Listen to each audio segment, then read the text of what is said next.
So basically all week, Anthony, I felt like I was a day behind. Yesterday we did something that was so reminiscent of a Monday show that I woke up this morning feeling like it was Tuesday. Really, truly, honestly. Yep. And we were supposed to do a vibe check earlier. Apparently people don't call on Wednesdays like they do on Tuesdays. Damn. Gotta stick to the schedule. And we've had some other stuff that has been very Tuesday-y. And I would like to feel normal. I would like to recalibrate. I would like to feel like it's a Wednesday. And it's 5:30 on Wednesday. And that means it's time for Never Read the Comments. It is time, but never read the comments. Does that mean that you need a little more time for it to be time for Never Read the Comments? Yes, sir. Oh, okay. Who were you screaming at on FaceTime? I was screaming at Zaire because he was trying me. So for Christmas, I was in charge of making the candy yams, and he also made candy yams. And he thought that I was taking a shot at his candy yam making, and I really wasn't. I just wanted to know what he put in his candy yams, but Instead, you were screaming at each other on FaceTime. Yes. Instead of getting the open ready. And it is now ready. Okay, it's time for Never Read the Comments. We tried to warn them. They didn't listen. Yeah! Every week, the Hoffman Show goes into the belly of the beast. We read those comments, baby. Never read the comments. All right, if you're new to the show, this is how it works. We stream live on YouTube each and every day, all 3 hours, or as many hours as we have, on the Team 980's YouTube page. We take the best of our show, we chop it up, we put it on demand for you to consume at Craig Hoffman and at the Team 980 on YouTube. You leave comments, we read them, we pick the best ones, and then we respond to them live on the radio, 5:30 on Wednesdays. Anthony, we start with Never Read the Comments today, obviously with the quarterback discussion, because, well, that's what most of the conversation today is going to be, and we've had enough of it even in the last couple of days to accumulate some comments on it. There's so many different angles to attack here. Let's start off with Sean Walker 7238, who captures perfectly an essence from some part of the fan base. There's nothing frustrating. The kid sucks. It's simple. Howell has never been that dude from UNC to now. He came from Mickey Mouse offense in college, and now he's Mickey Mouse. Tired of guys making excuses for this kid. You guys never made this many excuses for anyone else. Anthony, I'm going to be honest. I don't even know what most of that means. And not in like I understand what you're saying, Mickey Mouse offense, man, he's Mickey Mouse. Like, that's a cute little saying. Like, you don't think that his college offense was that impressive. It didn't prepare him for the pros. And there's probably some truth to that, but that doesn't make him that different from a lot of other people. And by the way, Drake May is about to probably be the number 2 overall pick from the same program, although they have changed offensive coordinators, in fairness to, the record and being factual. But the idea that, like, Sam has just sucked all along and this was preordained and he was always going to be terrible is stupid and incorrect. And obviously stupid and incorrect because he had a bunch of good games this year and he had a bunch of really good stretches of games. And if he had had any support from the defense in, the first half of the season, they're probably 500 going into the back half of the season. They played some tougher defenses. Obviously, there's the accumulation of hits. There's all kinds of stuff that has happened to create this reality. But this is the argument that I hate the most. That, like, it was just preordained. There's nothing that could have happened. We'll never, like, it doesn't matter. There's nothing to know. That this was just Howell sucks. Nobody thought that until 3 weeks ago, maybe. Most people didn't have that remotely enter their mind as a possibility until 2 weeks ago. And it's just until this week that it's become of an opinion that people love to say with force. So I just think it's such a clown comment and like such a clown position to go after a 23-year-old kid who put it all on the line this year and got basically no help from his entire support system to the point that everyone's like, oh, the best thing that's happened to him this year is his backup was really nice to him. Which, like, credit to Jacoby. Jacoby's an awesome mentor, and Ron talked about that today, and that's great. And I think we all saw it with what Jacoby said to Sam and then relayed to us via the media on Saturday or on Sunday about how he's excited for Sam because most people don't get to go through this and he thinks he's going to come out the other side and be fine. That's great, but like, I wish that we could talk more about how the coordinator helped him and talk more about how he got the support from the franchise. Like, Anthony, I'm going to be honest. This comment couldn't be me. Yeah, I don't really like it either. And I don't necessarily think that it's excuses we're making. These are things that we thought about, prior to the start of the season. So the fact that we didn't feel as though we addressed the offensive line issues per se.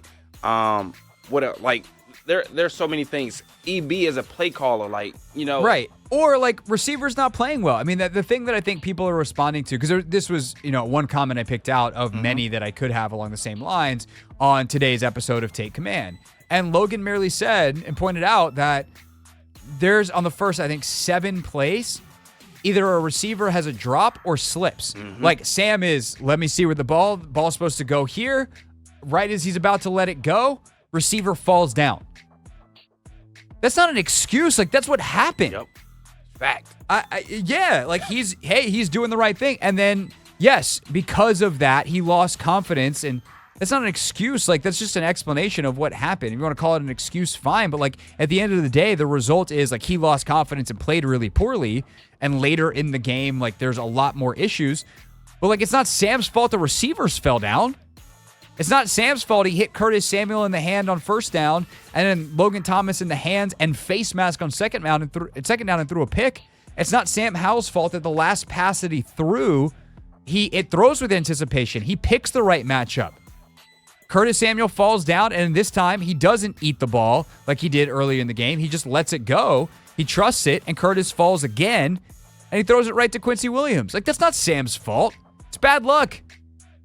You're allowed to admit that there's luck involved in sports. I think everyone just wants to put everything always on one person, and it's not how it works, especially in a game where there's 22 guys on the field, 7 more refs, and it's played outdoors in December. Like, we're allowed to be intelligent here. And yet I've read that comment anyway. Maybe I'm an enabler, Anthony. To the coaching point, then there's comments like this. Mad Dog 9867. Ultimately, this is a coaching issue that has been all along. Sam is really just a rookie, and the kind of play calling throughout the year put him in harm's way.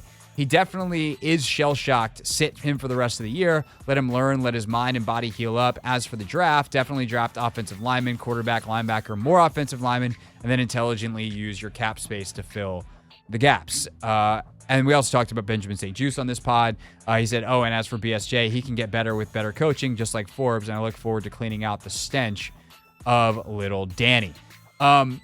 I would just say a couple of things to this. Like, I'm much more in line with this line of thinking in terms of, like, the biggest factor in Sam's failure, I think, is coaching. I think is, a lack of attention to detail in certain parts of the offense, play calling, sequencing, the run-pass balance, the leveraging of Sam Howell. Like, I think all of that is the biggest factor.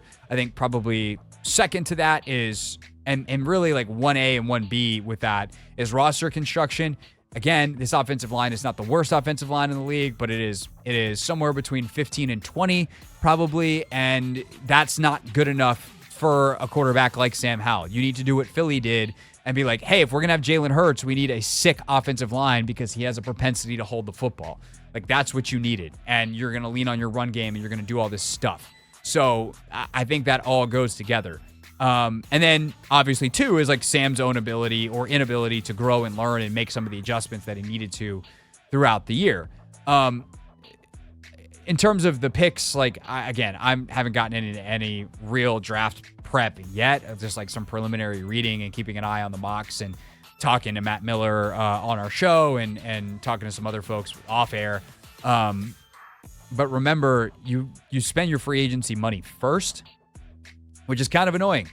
Kind of good, depending on where your draft pick is, if you have a pretty good idea of what you're going to get in the draft. But you got to make $80 million worth of investments before you draft anybody. And so you can't rely on free agency to fill in the gaps, because free agency, the main wave of it, is over 2 months before the draft. So just, little off-season reminder there. All right, Anthony, this one. Are you on the rundown? I am. Are you talking about the long paragraph? Yeah. How is that typed, Anthony? In all caps. Sure is. So he's yelling. It sure is. It's David Clark, 2513, whose profile picture looks like a white-collar lawyer. Should I go full, like, actor on this? Or should I just read it calmly? I think you should add in the emphasis on the capitalized words. Well, they're all capitalized, Anthony. There will be no emphasis. There will just be gusto. Forget the quarterback situation. The head coach should have been sacked straight after the game. He's a loser. Coaching a team who was 4-10, his backup quarterback brought Washington back from the dead. Our opponent couldn't stop him. We go back in front with less than 3 minutes left in the fourth quarter, and he has the ball and the outcome in our own hands. So what does this lousy head coach do? He runs the click down and punts to a team that our defense, spelled the Canadian way, hadn't stopped for most of the game. Most if the game. And who have a kicker who can kick a field goal from well over 50 yards like a chip shot, yet this clown of a head coach doesn't put the game in the hands of his on-fire quarterback. No, he runs the clock down and punts, handing the game to our opponent. His 4 seasons at the Commanders have been a circus. We have now a worse team than when he first arrived. Oh my God, I needed some oxygen. He literally had like 3 commas in there and no periods. I'm not going to lie. You did a great job because I felt it. I felt that passion. Felt it. I understand where he's coming from as well, though. I do, but David, I can't read your comment next time. I'm exhausted. Ugh. Woo. You actually look like you're sweating over there, too. I am a little bit. That was a lot of... That was my second threshold workout of the day. Yeah. Really tested the oxygen limits there. I'm kind of stalling right now just because I need to kind of get it back. Woo! Yeah, Ron Rivera's not good at his job. Okay, let's go to the next one. James Taylor, 6051 says, give me a legitimate reason to start Sam Howell these last 2 games when everybody can clearly see he's struggling. Anthony, I actually love this comment because it flips the narrative on its head, right? Everyone has said, give me a reason to start Jacoby. We know what he is. We got to find out more about Sam. How about you give me a reason to start Sam? You want to find out what he is? You got the last 4 games that suggest to you he's a quarterback who's in a tremendously bad way right now. And it's not like he started just those 4 games. He's started 15 games this year. You have a sample size. You don't need 7. There's no magic number about 17. You have the 1 start last year. You have 15 this year. You have 16 games of tape to go off of. We used to call that a full season. So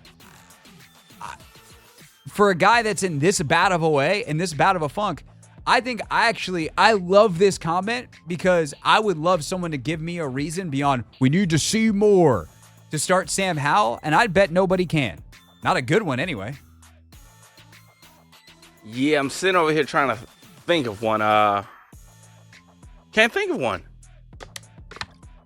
There isn't one outside of like, I want to see more, and it's like, for what? Yeah. And I'll tell you what you're going to see. You're going to see him struggle again. Mm-hmm. There's a chance if you bench him and let him reset, blow on the cartridge, old N64 style. Let's reset that thing. Let it sit there for a few minutes. Start him against Dallas. Like, I'm on board with starting him again against Dallas. And if Jacoby goes out and kills it, like, it's going to be a hard sell in the locker room. I mean, at that point, what does Ron care? It's his final game. But, like, there's just no... You can't go... Like, there's a couple reasons why I can give you to start Brissett. Starting with Sam Howell's safety. Starting with it's actually the best thing for Sam Howell. But also, as much as fans don't want to hear the draft pick, this is great, we're tanking, give me the highest draft pick, like that argument. It's not how it works in the actual NFL real world. You do things like tank via front office moves. You trade guys. If you're Josh Harris or he would do it via Eugene Shen or whoever. You go and you say, hey, we're going to shut John Allen or Terry McLaurin down. But for the guys that actually take the field, you owe it to them to give them the best chance to win. Because these are professionals And it is a violent game. There's injury risk. Like, you play... Cue Herm Edwards. You play to win the game. That was a terrible Herm Edwards, but you get the point. And so Jacoby gives you easily. You can't sell at this point that Sam gives you the best chance to win. And you could sell that basically the entire year until this point. That it was at least close enough. And now you can't. So, yeah, give me a reason why you'd start Sam Howell. I'm sure the comments will get filled with many of them, and we'll maybe read them next week. Felix the Fearless, 1886, which, Anthony, I got to admit, considering the comment I'm about to read, that is a hysterically funny screen name. Felix the Fearless, 1886. First two words of the comment, I'm worried. Nah, that is funny. Felix the Fearless is worried that this mirage of success with Brissett is convincing people that EB's offense is good, it's not, and that the O-line is good, it's not, and I'm worried that these false feelings will stop us from addressing the offensive line needs in the draft. This is one of the most inaccurate comments I have ever read on this very silly website during this very silly segment that we do. Thing one, EB's offense is good. It is a terrible offense for this team, for the quarterback that was at the helm in Sam Howell. But this is a West Coast offense that has helped, and like, it's a version of an offense that has won 2 of the last 4 Super Bowls with Eric coordinating it.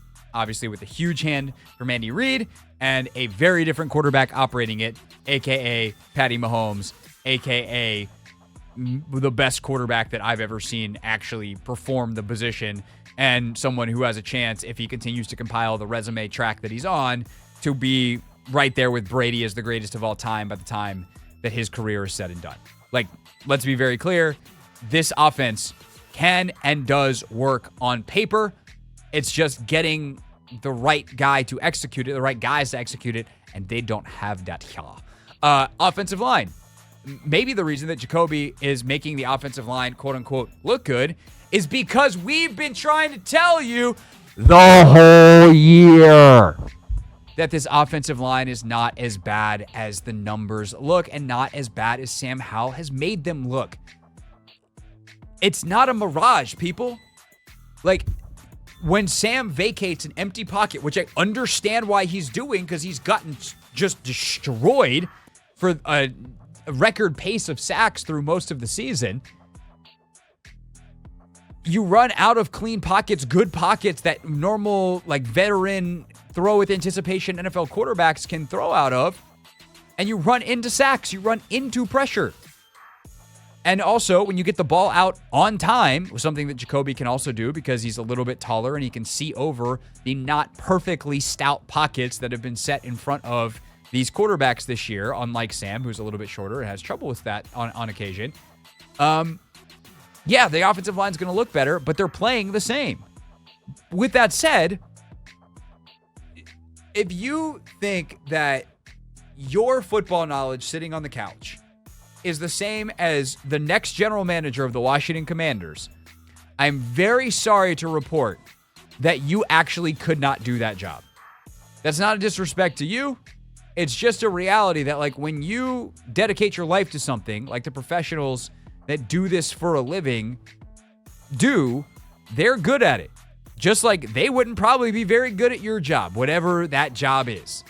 So they're not going to be fooled by 2 good games of Jacoby Brissett if Jacoby Brissett has 2 good games. The new person is not going to come in and be like, oh my God, it was there all along. Like, no. What are we doing? If you want to get fooled by that, or you're concerned that fans will, so what?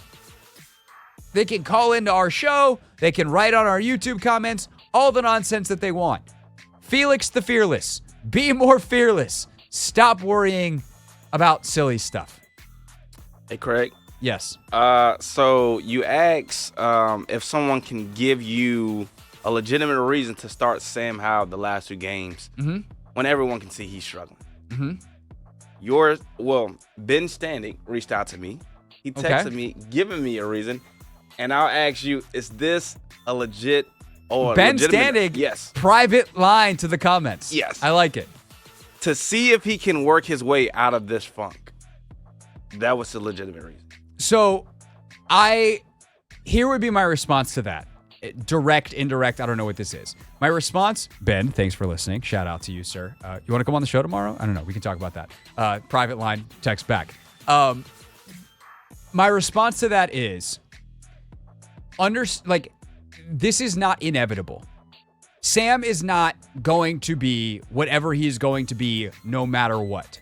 What happens next for Sam Howell is critical to his success. And to see if he can work out of this, quote unquote, is actually not the goal. The goal for him is how good can he be as a quarterback. And if sitting him for a week, letting him take a deep breath, letting him reset, taking him out of this funk, and by the way, you're not exposing him to a defense that could absolutely make it worse and be the final nail in the coffin, like, that is worth it to me. To see if in the long term he can work out, but there's no rush to see if he can work out of this next week. Him having a good game next week only does so much. Him fixing his career long term and getting saved from going down a spiral, I think is much more likely to happen this way. Like, are the final nails in the coffin? Sure. Is he possibly there going, I'm not dead yet? I hope so, because I think there's so much good within Sam Howell. I love his work ethic. I love his demeanor. I love his arm talent. I love the stuff he does off schedule. Like, I like so much of the stuff that's there that is intangible and uncoachable. But the stuff that needs to be coached up hasn't gotten better. And continuing down the same path right now, to me, is a fool's errand. To me, this is an absolute no-brainer. So I understand why that's a legitimate question, and I don't think if that's Ben's opinion or whether he's just asking it. I think that's about as good as you're going to get. My counter would simply to be you're asking the wrong question. Him working out of this right now doesn't really matter. Him having the ability to work out of this long term does. What does Ben have to say to that? So he's listening on a delay, so he might not hear this for like another in case I say a dirty word. We have a delay. Yeah. No. Okay. So we'll get that, and maybe Ben, if he wants to come on the show tomorrow, we can talk about it. So we'll figure that out. Last but not least, here in Never Read the Comments, which you can leave your comment if you're not Ben Standig on any of our on-demand videos at Craig Hoffman and at the Team 980. This one from Shetty Fish, 1972. I don't make up the screen names. I just try to read them. Craig, can you ask Logan P? I'm going to just answer this myself, but I understand why he's asking Logan, the former player. What's the dynamic in the locker room when you have a veteran tight end literally screwing his young quarterback by giving the other team the ball? Of course, talking about the Logan Thomas first interception.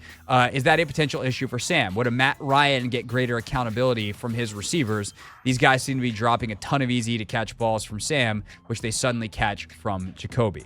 I think when people think of accountability, this is a great question, by the way, which is why I want to try give my best to answer it, and then I will ask Logan this on the pod tomorrow if I can remember. Anthony, can you remind me in 90 seconds when the segment is over to set a reminder for myself for tomorrow? Point is, I don't think it's a matter of accountability, right? We think of accountability as like, hey man, you got to catch that. Like, Matt Ryan or Jacoby Brissett or whoever getting in a receiver's face isn't going to make them do their job better. Or a coach being like, you're going to run sprints after practice if you can't catch the football. I think the reality is the timing of the offense is better with these veterans. So Sam is very helter-skelter. The confidence level is very low. The offense is very out of sync. And so when you come out of your break and you're expecting the ball and it's a little bit late, you wind up hitching a little bit and it looks like there's a glitch in the system, on the rollout for Logan Thomas. Should he catch that? Absolutely. But is that one that Sam throws a little bit late and super hard right at his face? Is that a difficult catch? Yes, it is a absolutely very difficult catch. One that no excuses Logan Thomas has to make. But maybe Jacoby throws a better ball there. It's a little more catchable. It's a little softer. It leads Logan out ahead. Maybe it's a little bit earlier for whatever reason.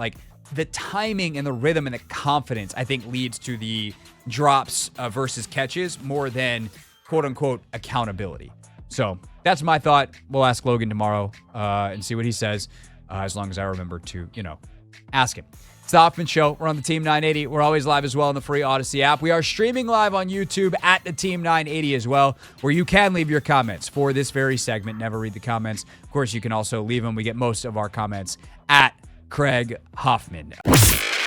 Hey, this is DA, and you're listening to The Hoffman Show on the Team 980 and the Odyssey app.